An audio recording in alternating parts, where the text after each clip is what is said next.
Assalamualaikum warahmatullahi wabarakatuh. Perkenalkan, nama saya Melisa. Kali ini saya akan memaparkan mengenai hasil analisis mengenai jalur prestasi dalam penerimaan peserta didik baru atau PPDB. Nah, yang pertama yaitu mengenai latar belakang masalah. Mengapa dalam hal ini topik pada hal ini sangat penting untuk dibahas. Nah, karena jalur prestasi dalam PPDB memberikan alternatif yang sangat signifikan selain jalur zonasi.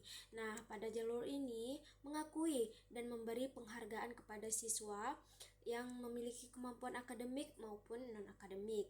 Hal ini mendorong siswa untuk terus meningkatkan prestasi mereka dan menjadi jalan keluar bagi mereka yang tidak tertampung karena batas zonasi. Nah, melalui jalur prestasi menunjukkan bahwa kebijakan ini memang sudah berdampak nyata, namun masih memerlukan kajian dan penyempurnaan. Nah, selanjutnya yaitu mengenai tujuan kebijakan. Nah, tujuan utama dari adanya jalur prestasi ini adalah memberikan penghargaan yang layak kepada siswa yang telah berjuang meraih prestasi. Nah, baik di bidang akademik maupun non-akademik. Selain itu, kebijakan ini juga bertujuan untuk meningkatkan semangat kompetensi yang sehat di kalangan pelajar. Nah, sasaran kebijakan ini tidak terbatas hanya kepada siswa yang di zona tertentu. Nah, tetapi pada jalur prestasi ini membuka peluang seluas-luasnya bagi siswa berprestasi dari mana saja, sehingga nantinya akses terhadap pendidikan berkualitas menjadi merata. Nah, selanjutnya yaitu mekanisme atau implementasinya. Nah, secara teknis, jalur prestasi dalam PPDB dilaksanakan secara daring. Siswa mendaftar melalui sistem online dan diminta untuk mengunggah dokumen pendukung seperti sertifikat lomba, nilai rapor semester 1 misalnya hingga semester 5, serta surat keterangan dari sekolah asal jika dibutuhkan. Nah, sertifikat yang diakui melalui dari tingkat kabupaten hingga nasional. Namun, daya tampung jalur prestasi ini terbatas, maksimalnya 30% dari total kapasitas sekolah. Nah, ini menandakan pentingnya seleksi yang adil dan validasi data yang ketat agar siswa benar-benar layak bisa terakomodasi. Nah, selanjutnya permasalahan atau tantangan yang ada di jalur prestasi ini. Nah, jalur prestasi ini juga tidak lepas dari berbagai tantangan. Pertama, banyaknya ditemukan sertifikat yang palsu atau tidak relevan yang digunakan untuk memanipulasi seleksi. Nah, yang kedua, ada ketimpangan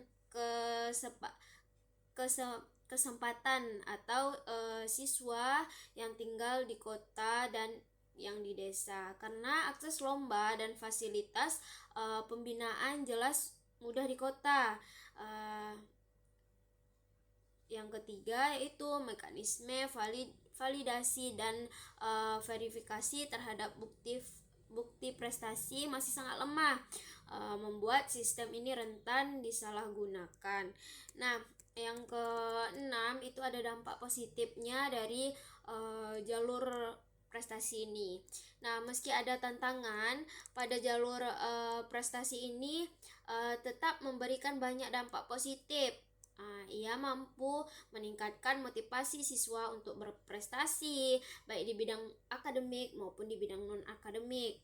Nah, jalur ini juga membuka peluang bagi siswa masuk ke sekolah favoritnya tanpa dibatasi oleh zona tempat tinggal. Selain itu, jalur ini mendorong siswa untuk aktif dalam kegiatan ekstrakurikuler dan ikut serta dalam kompetisi yang pada akhirnya membantu karakter daya saing mereka.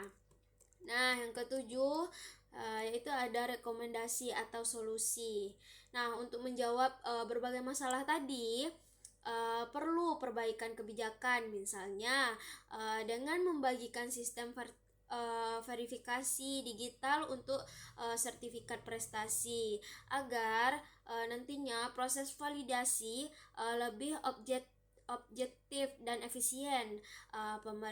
Pemerataan informasi dan pembinaan lomba di daerah terpencil juga sangat penting agar nantinya siswa dari seluruh wilayah punya kesempatan yang sama. Kemudian penguatan pengawasan dari Dinas Pendidikan juga menjadi kunci.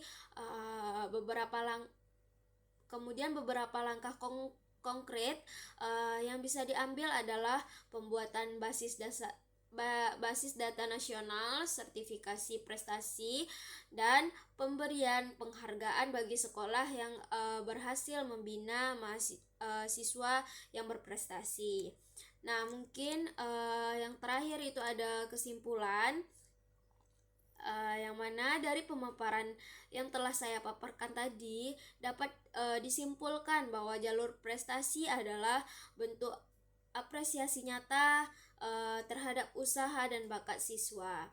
Ia membuka akses pendidikan yang lebih adil. Namun demikian, agar jalur ini tidak disalahgunakan, dibutuhkan evaluasi menyeluruh, transparansi dalam pelaksanaannya, dan pengawasan yang ketat. Dengan begitu, jalur prestasi bisa benar-benar menjadi solusi alternatif yang berkualitas dalam sistem PPDB. Mungkin sekian pemaparan materi dari saya. Assalamualaikum warahmatullahi wabarakatuh.